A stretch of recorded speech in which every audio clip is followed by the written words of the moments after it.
Hello అండి, welcome to blog life channel. ఈరోజు మరొక హెల్దీ అండ్ టేస్టీ రెసిపీతో మేము ముందుకు వచ్చాను. అదే సోరకాయ ముట్టియాలు. చాలా అంటే చాలా టేస్టీగా ఉంటాయి. బయట క్రిస్పీగా లోపల సాఫ్ట్గా ఉండే ఈ రెసిపీ చిన్నపిల్లల నుంచి పెద్దవారికి చాలా బాగా నచ్చుతాయి. ఎవరైనా సోరకాయ తినేవారు ఉంటే ఈ విధంగా చేసి పెట్టండి, ఒక్కటి కూడా వదిలిపెట్టకుండా తినేస్తారు. ముందుగా ప్రాసెస్ అయితే చూసేద్దాం. ముందుగా ఒక సగానికి కట్ చేసుకున్న సొరకాయని తీసుకోవాలి. దాన్ని పైన చెక్కు తీసేసి మొత్తం తురుముకోవాలి. ఈ విధంగా తురుముకున్న ఈ సొరకాయ తురుమును ఈ విధంగా ఎలాంటి వాటర్ అనేది లేకుండా మొత్తం స్క్వీజ్ చేసేయాలి.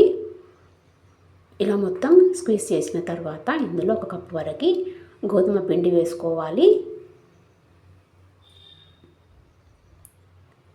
నెక్స్ట్ ఒక 2 టేబుల్ స్పూన్ల వరకు గోధుమ రవ్వను వేయాలి.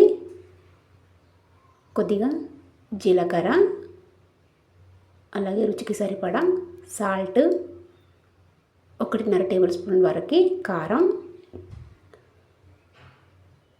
కొద్దిగా పసుపు, కొంచెం అల్లం వెల్లిగడ్డ పేస్ట్ వేసుకొని అంతా ఒకసారి కలుపుకోవాలి.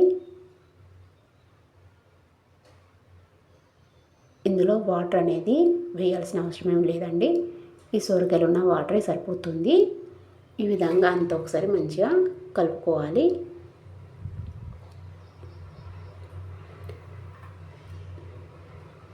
ఇలా అంతా కలుపుకున్న తర్వాత ఈ విధంగా పొడవుగా రోల్స్ మాదిరిగా చేయాలి. ఇలా చేసి ఇడ్లీ పాత్రను తీసుకొని అందులో వీటిని పెట్టేసి ఒక 15 to 20 మినిట్స్ వరకు ఆవిరి మీద ఉడికించాలి. వీటికి ఆయిల్ అనేది ఎక్కువ ఏం అవసరం పడదు, జస్ట్ ఒక ఆవిరి మీద ఉడికేస్తే చాలు. సో ఇప్పుడైతే ఒక 15 to 20 మినిట్స్ తర్వాత ఇవి చక్కగా ఉడికిపోయాయి. వీటిని బయటకు తీసి పూర్తిగా చల్లారనివ్వాలి. ఇలా చల్లారిపోయిన వాటిని ఈ విధంగా చిన్న చిన్న పీసెస్గా కట్ చేయాలి. ఈ రెసిపీ అనేది మార్నింగ్ బ్రేక్ఫాస్ట్గా కానీ లేదు ఈవినింగ్ స్నాక్గా కానీ తినవచ్చు, చాలా బాగుంటుంది. ఎవరైనా మన ఛానల్ కొత్తగా చూస్తున్నవారు ఛానల్ని సబ్స్క్రైబ్ చేయండి.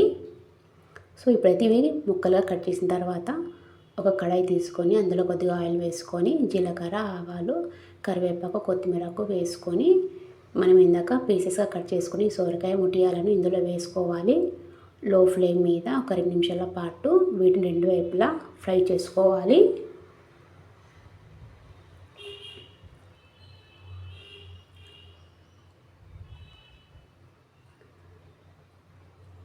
ఇలా 2 వైపులా మంచిగా ఫ్రై అయిపోయిన తర్వాత వేరొక ప్లేట్లోకి తీసుకొని టమాటా సాస్తో తింటే చాలా అంటే చాలా టేస్టీగా ఉంటుందండి. ఒకసారి ట్రై చేయండి, ఎలా వచ్చిందో కామెంట్లో చెప్పండి. మీకు కనుక ఈ వీడియో నచ్చితే లైక్ చేయండి, షేర్ చేయండి. మరిన్ని ఇలాంటి మంచి మంచి రెసిపీస్ కోసం మన బ్లాగ్ లైఫ్ ఛానల్ని సబ్స్క్రైబ్ చేయండి. Thank you for watching.